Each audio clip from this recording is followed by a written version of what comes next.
estamos viendo las diapositivas. Muy bien, gracias, Elenita, muy amable.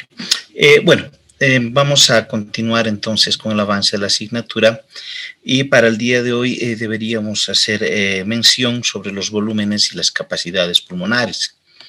Es importante que ustedes sepan los volúmenes y capacidades pulmonares porque gracias al aprendizaje de estos, pues van a poder ustedes determinar cierto tipo de patologías que nos va a mostrar esta prueba denominada la espirometría, ¿de acuerdo? Entonces es un aspecto importante que ustedes sepan. ¿Qué volúmenes tenemos? Primero, ¿por qué debemos aprender los volúmenes y las capacidades? Este aparatito denominado espirómetro, ¿sí?, nos va a nosotros permitir justamente, o nos va a dar cierto tipo de datos que tienen directa relación con los volúmenes y las capacidades, ¿sí? Si ustedes no aprenden los valores normales de los volúmenes y las capacidades, pues es imposible que nosotros podamos leer, en este caso, la espirometría. Entonces, justamente para tener una base de cierto tipo de patrones que puedan afectar al tracto respiratorio, es que tenemos que aprender estos volúmenes y capacidades. Ya les había mencionado con anterioridad de que existen 4 volúmenes y 4 capacidades. Dentro de los volúmenes, pues uno ya conocido por ustedes, o el primer volumen, se denomina el volumen corriente, ¿sí? Este volumen corriente también es llamado volumen tidal, ¿sí? Y ¿por qué se caracteriza el volumen corriente? Pues si nosotros volvemos a recordar, hicimos, ¿se acuerdan ustedes? Determinamos el volumen respiratorio, en este caso de 6 litros, ¿sí? De 6 litros. ¿Cómo sacamos estos 6 litros de la ventilación pulmonar? Pues se acuerdan que habíamos multiplicado, en este caso, nuestra frecuencia respiratoria, multiplicado por, en este caso, nuestro volumen corriente, que era 500 ml, ¿se acuerdan? ¿Sí? Entonces, si multiplicábamos, era 12, digamos, esto es una variable que puede, en este caso, tener diferentes valores, por 500, entonces llegábamos a la conclusión de que esto era 6 litros, o que equivalía a lo mismo que 6.000 ml. Entonces, si nosotros tomamos en cuenta este gráfico con 6 litros, vamos a empezar viendo los volúmenes y luego las capacidades. El volumen corriente es la cantidad de aire que ingresa a los pulmones y sale de él. ¿A qué me refiero con eso? Nosotros tenemos una inspiración normal y una expiración también normal. Entonces, introducimos 500, exhalamos 500, introducimos 500, exhalamos 500, introducimos 500, exhalamos 500, ¿sí? A eso se denomina entonces el volumen corriente. Este volumen corriente no deben de olvidarse jamás ustedes que es el aire que ingresa a los pulmones y sale de él en una respiración normal. Es cuando nosotros no, en este caso, realizamos ningún esfuerzo físico. Ese es el volumen corriente o tidal, 500 ml. Bien, el segundo volumen. Una vez que nosotros hemos podido introducir a los pulmones 500 ml en una respiración normal, se supone que nosotros pudiésemos aumentar o introducir mayor cantidad de aire que este, porque esto es en condiciones normales. A ver, ustedes inspiren, ¿sí?, de manera forzada. Entonces, al inspirar de manera forzada, vamos a poder nosotros introducir una mayor cantidad de aire. A eso nosotros vamos a llamar el volumen de reserva inspiratorio, ¿sí? Hasta su nombre lo dice. Después de una inspiración normal, nosotros podemos tener una reserva en una inspiración forzada. ¿Sí? Muy bien. ¿Cuánto más, aparte de nuestros 500 ml, podemos nosotros introducir en la inspiración oxígeno? Pues nosotros podemos introducir 3000 ml más. ¿Sí? Desde acá hasta acá, 3000 ml más que nosotros podemos introducir y que se denomina el volumen de reserva inspiratorio. El tercer volumen es, la lógica nos daría que si nosotros hemos introducido 3000 ml, también tenemos que expulsar 3000 ml basándonos en esta lógica del volumen corriente, pero no es así. El tercer volumen se llama el volumen de reserva expiratorio. ¿Eso qué quiere decir? El volumen de reserva expiratorio es lo que nosotros vamos a expirar. Después de esto tendremos que expirar, ¿sí? ¿Vale?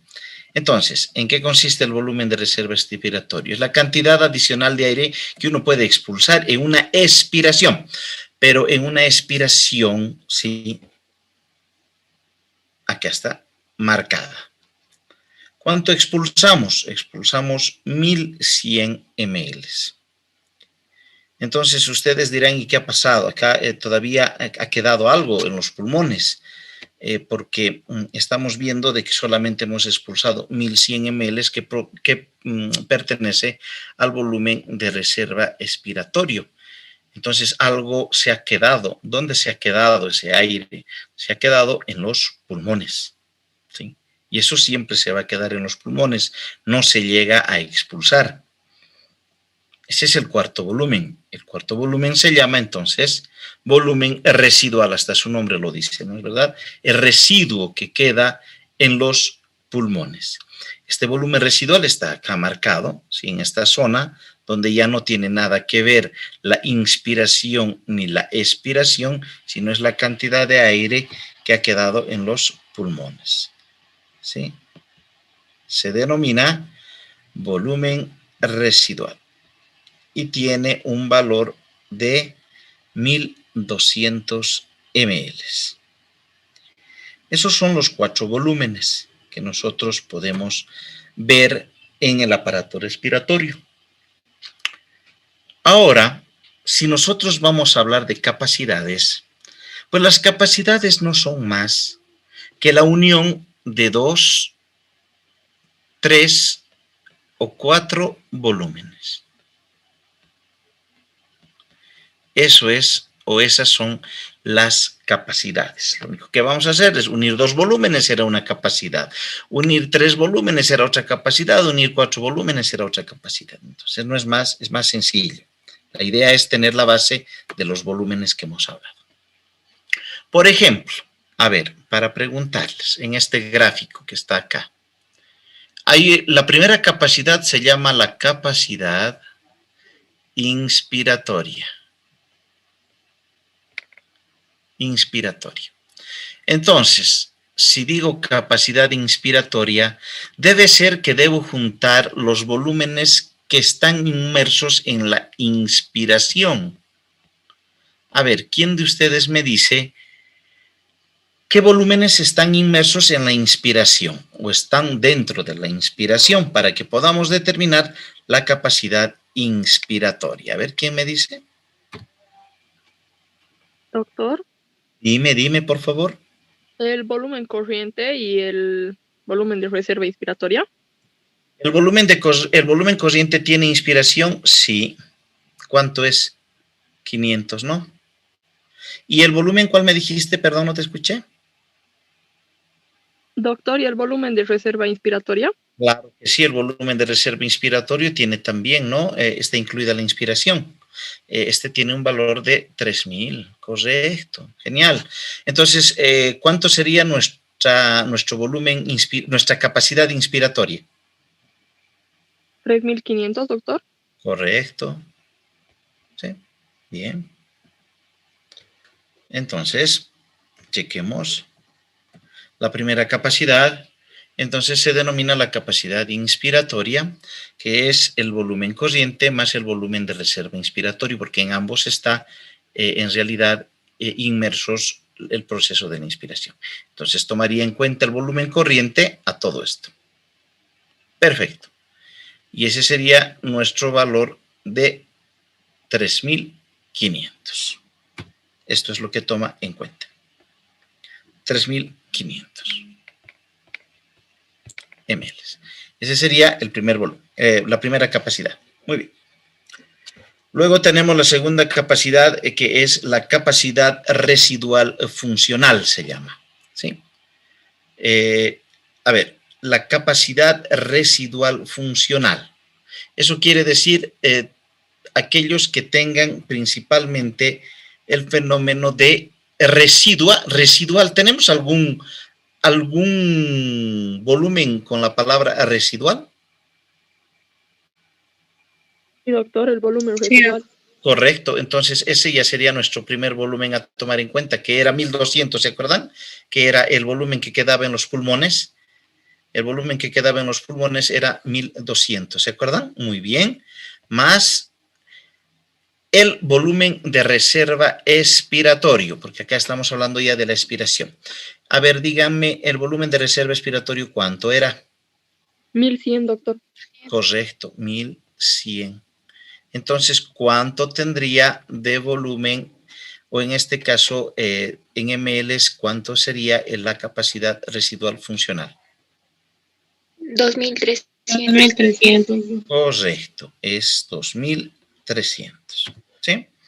Entonces, fíjense ustedes que la capacidad residual funcional toma en cuenta estos dos puntos.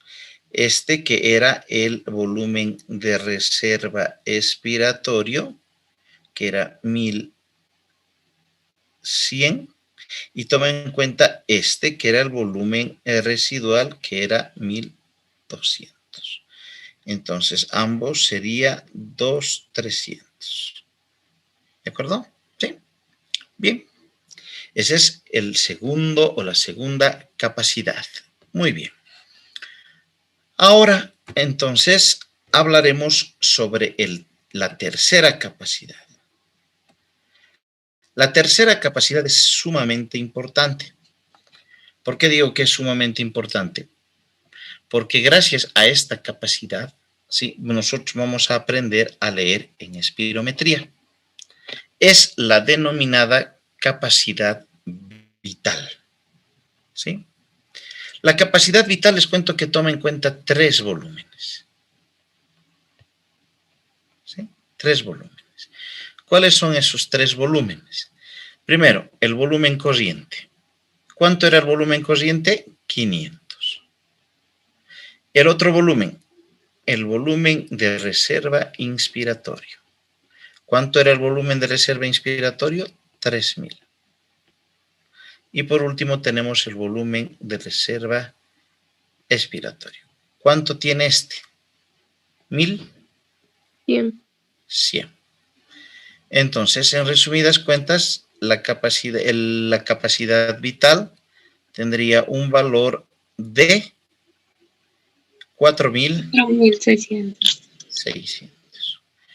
¿Qué volumen nos faltaría en la capacidad vital? Residual, doctor. El volumen residual. 1.200 ml. Estos 1.200 ml no podemos medir. Además, no es la capacidad vital. Que hemos dicho que pasa con estos 1.200 ml, quedan en los pulmones. ¿Sí?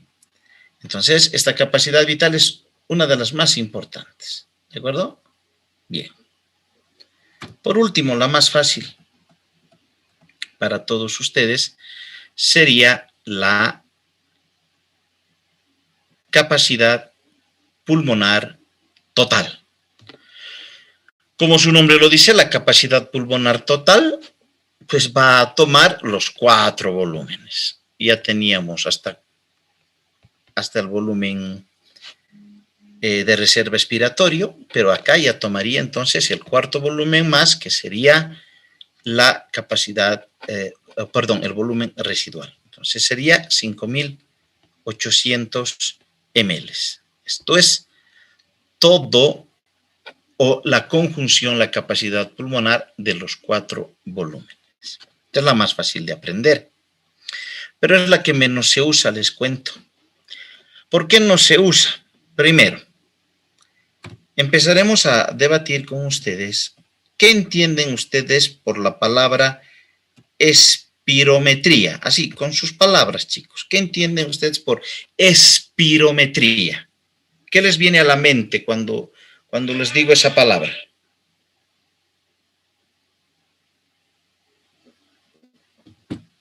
¿Ondas, doctor?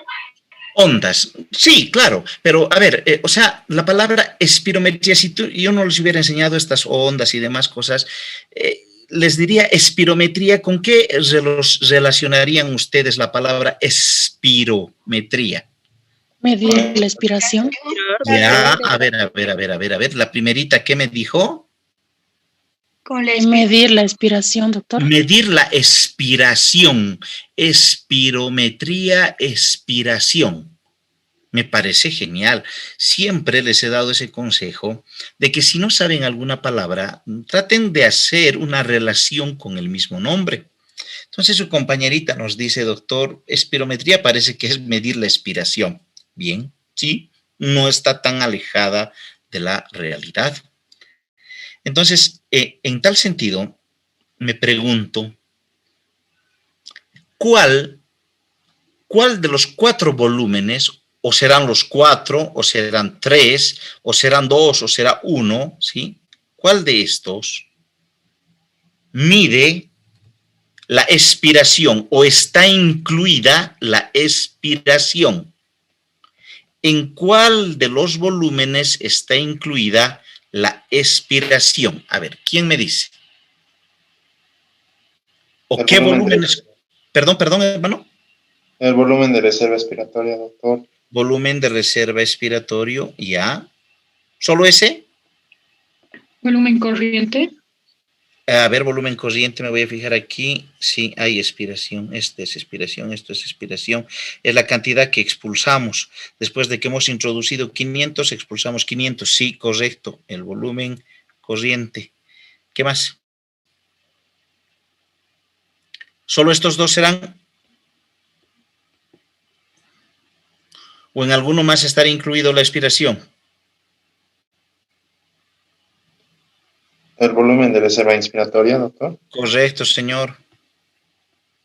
Acá está, esto es lo que mide la inspiración. Sí. ¿Cuánto era? 3.000. Ahora les pregunto, ¿estos 3 volúmenes serán alguna capacidad? Vital. Capacidad vital, doctor. Capacidad vital. Correcto, la capacidad vital. Ahora les pregunto, les he dicho, ¿no es verdad? La capacidad vital es importante para nosotros, que era hasta acá, ¿sí? La capacidad vital es importante para nosotros, porque ese nos va a enseñar a medir cierto tipo de procesos respiratorios importantes en la espirometría. Y ahora les pregunto, ¿y por qué no fuese mejor medir en nuestro espirómetro la capacidad pulmonar total? ¿Por qué no podemos medir la capacidad pulmonar total? Porque el volumen residual no se expira, doctor. Correcto. El volumen residual, que era 1.200, no podemos medirlo. No se puede medir. ¿Por qué? Porque es el aire que queda en los pulmones y no expiramos en el espirómetro. Entonces, en tal sentido, palabra clave, la capacidad vital es la que debemos siempre tomar en cuenta para poder determinar cierto tipo de procesos. ¿De acuerdo? Para la siguiente clase, es muy importante ya que ustedes sepan qué patologías están inmersas en lo que concierne a los procesos obstructivos y procesos restrictivos.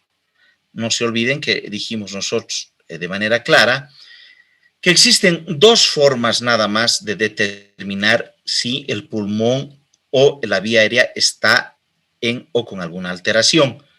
Son los procesos obstructivos, los procesos restrictivos o los procesos mixtos que se denominan, o sea, ambos, ya sea obstructivo y restrictivo. Eso no se deben olvidar porque, como hemos aprendido en la lectura del electrocardiograma, yo en prácticas les voy a enseñar a leer la espirometría y ahí también van a decir ustedes si es un proceso obstructivo o restrictivo y de esa manera van a poder también determinar alteraciones del tracto respiratorio. Esas son las cuatro, entonces, capacidades, volúmenes y capacidades que tenemos, ¿sí? Volumen corriente, volumen de reserva inspiratorio, volumen residual y volumen de reserva inspiratorio. A ver, esta flecha, lo que les estoy marcando acá, ¿qué es? Esto.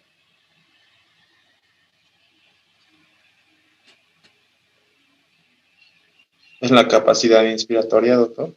Correcto, señor. ¿Cuánto vale? 3.500. Muy bien. Esto. Capacidad vital. ¿Cuánto? 4.600. Esto.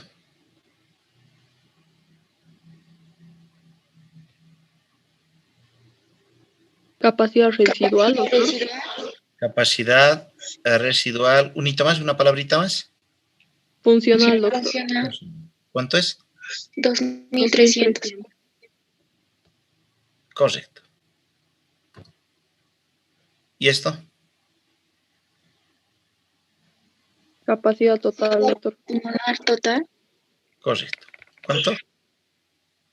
5.800. Que es más o menos lo que se asemeja a los 6 litros que nosotros habíamos hecho el cálculo como la ventilación pulmonar. Entonces, si ustedes saben esto, más fácil va a ser para nosotros explicarles la espirometría, que no es tan complicado. Ya se han dado cuenta que, por ejemplo, leer un electro, aquellos que están principalmente haciendo la práctica conmigo, se han dado cuenta que ya han llegado a mucho en la lectura de un electrocardiograma y cualquier electro que se les presente, aunque no sepan si es patológico o no, lo que ustedes tienen que hacer es determinar sus valores normales y compararlos con los valores que están observando. Lo mismo vamos a hacer en la espirometría. Es perfecto, lo que ustedes dijeron es lo correcto. Hemos dicho de que existen diferentes patrones obstructivos. Todavía ustedes no saben cuántos patrones obstructivos existen. Eso lo vamos a nombrar la próxima clase y cuántos restrictivos, ¿sí? Pero la palabra obstructivo quiere decir que si esto es la vía aérea, ¿sí? Si eso es la vía aérea, pues entonces quiere decir que algo está obstruyendo esta vía aérea, ¿sí? Eso es un proceso obstructivo. Entonces el aire no va a poder pasar de manera acorde por el tracto respiratorio. Está obstruyendo, por eso se llama obstructivos. Puede ser a nivel de los bronquiolos, de los alveolos, etcétera, etcétera. Sí, ya van a ver ustedes. Por ejemplo, la pregunta nace, un fumador, ¿por qué se dice que un fumador o personas que fuman bastante intervienen en el proceso obstructivo? ¿Cómo hace de que el tracto respiratorio se tenga o se mantenga obstruido? ¿Qué es lo que pasa? A ver, alguien que pueda comentar sobre ese asunto.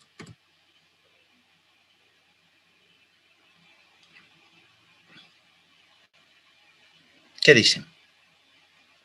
¿Cómo hace el humo del cigarrillo? ¿Cómo afecta el humo del cigarrillo para que en este caso se transforme en un proceso obstructivo?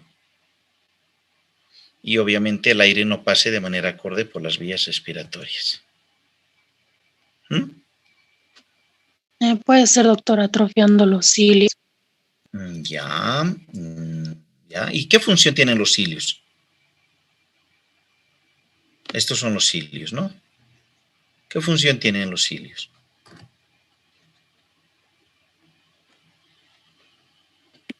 Atrapar las partículas que ingresan al respirar. Sí, tiene una función importante, ¿no? De barrido se llama, ¿no? Sí.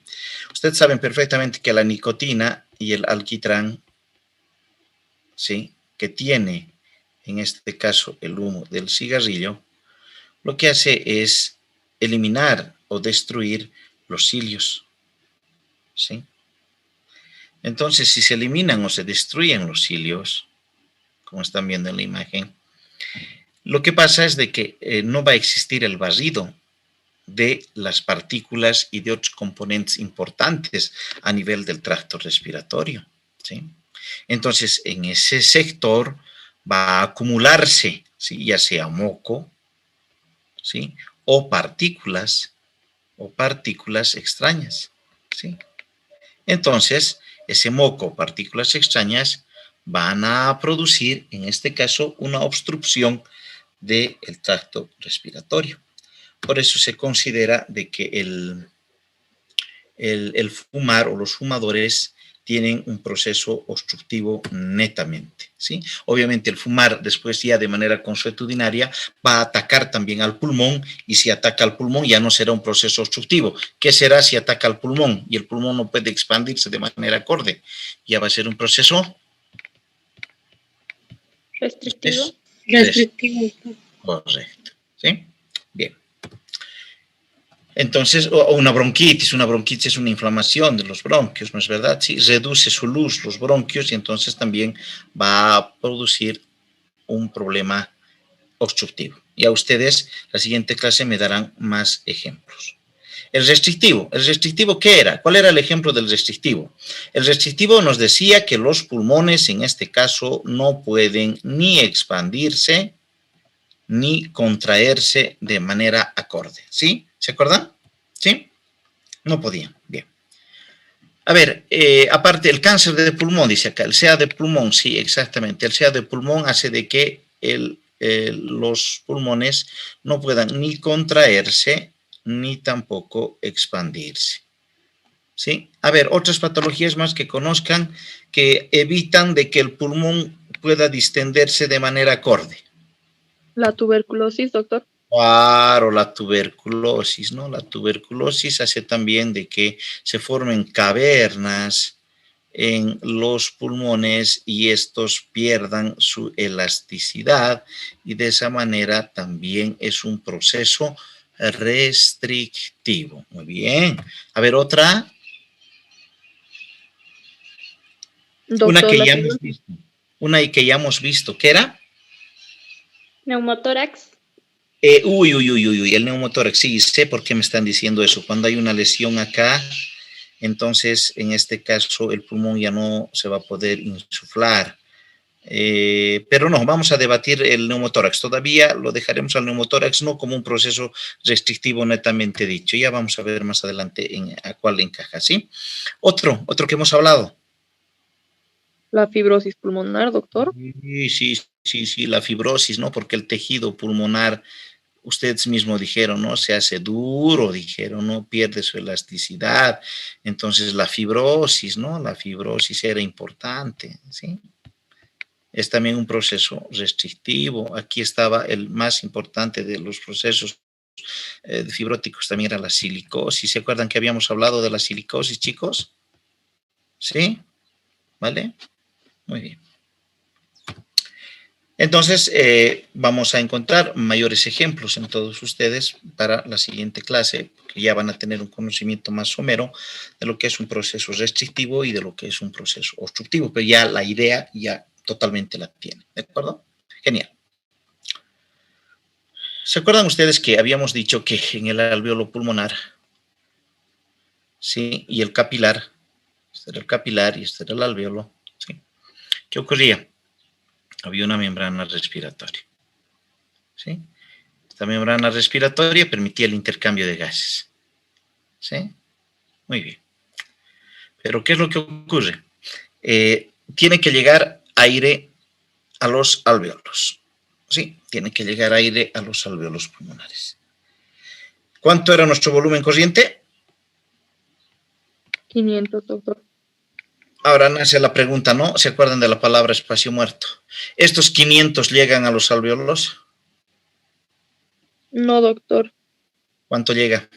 350. 350. Esto es lo que llega al alvéolo. ¿Y qué pasa con los 850? ¿Son parte del espacio muerto, doctor? Sí. ¿Y qué es el espacio muerto?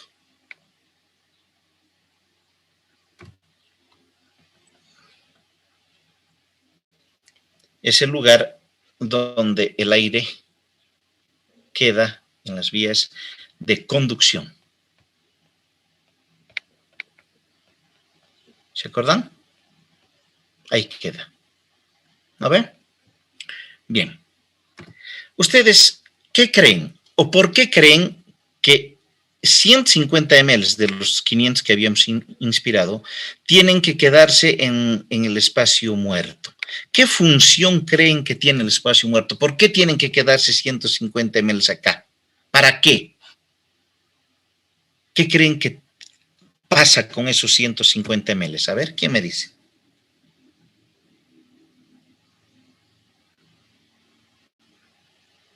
Bien. Para llenar las vías respiratorias, doctor. No, no es para llenar. Para humedecer el aire que ingresa, doctor. Exactamente. La función esencial del espacio muerto es calentar y humidificar el aire. ¿Sí? Jamás se olviden. Ya van a ver ustedes, cuando les enseñe transporte de oxígeno y dióxido de carbono e intercambio de estos, que si el aire no está calentado y humidificado, no es lo mismo. Varía totalmente. Entonces, la función esencial del espacio muerto es calentar y humidificar el aire, porque en la próxima respiración, ese aire que estaba acá va a ingresar, pues, y va a quedar otro espacio muerto para que se caliente. En la próxima respiración, este ingresa ya caliente y humedecido, y el otro espacio muerto, pues, queda para volverse a calentar. Existen 3 espacios muertos, ¿sí? El espacio muerto anatómico, que vale 150, el espacio muerto alveolar, que en condiciones normales es 0, es nulo, y el espacio muerto fisiológico, que es la sumatoria de estos 2 espacios muertos, que en este caso si suman 150 más 0, entonces sale el fisiológico igual 150. ¿Cuándo varía este espacio muerto fisiológico? Cuando también existe variación en el alveolar. Pero como son millones de alveolos, estamos hablando de 300 millones de alveolos, ¿sí? Entonces, es muy difícil a veces encontrar la variación en el espacio muerto alveolar. Si se dan cuenta, existen 3 espacios muertos, fisiológico, anatómico y alveolar, que tienen o que se llega al mismo valor del anatómico, que es 150, en condiciones normales. En condiciones patológicas, pues ya varían principalmente este espacio muerto alveolar y por ende va a variar el espacio muerto fisiológico.